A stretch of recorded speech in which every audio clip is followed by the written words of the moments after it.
Hey, hi all, welcome back to Beer and Knowledge Center. Now we'll see method overloading demo program.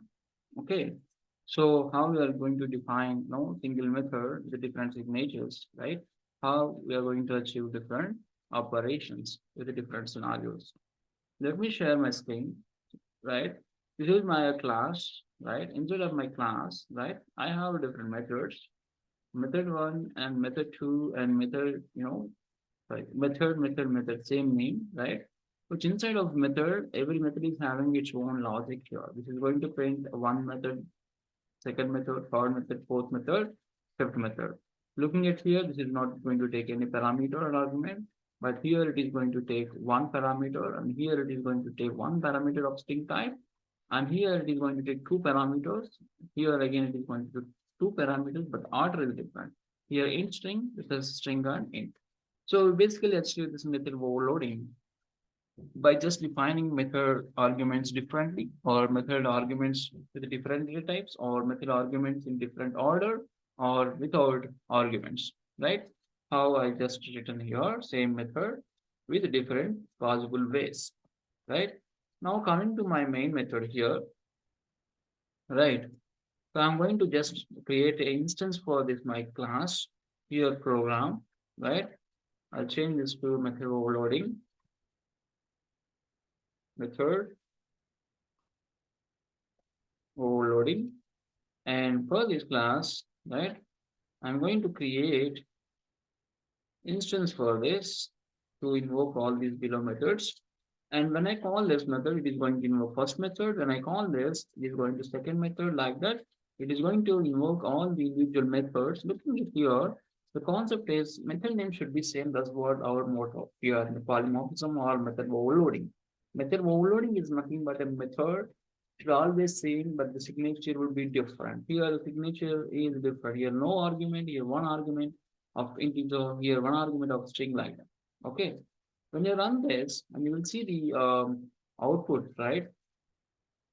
When I run this, right, I'll get output has different kind of methods are being invoked here. First method, second method, third method, fourth, and fifth.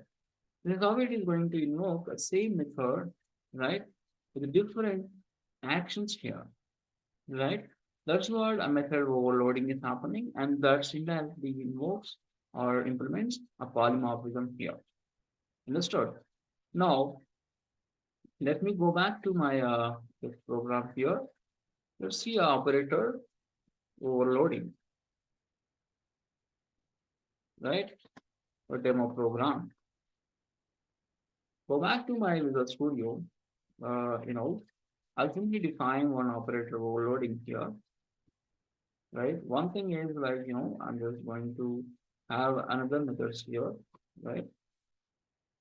Public int addition or add, right? This is going to take two values as input, and then these are just returning. Or I'll say one thing, I'll just say a void, right? I'll just print this stuff here, sum of these two numbers, right? Sum of, sum of, right? Two numbers is, right? I'm going to give this way v1 plus v2, right? Here I used plus operator. It's a simple operator overloading I'm writing here. And again, I'm taking three methods of different parameters. This is str1 of string type, and this is of type string str2.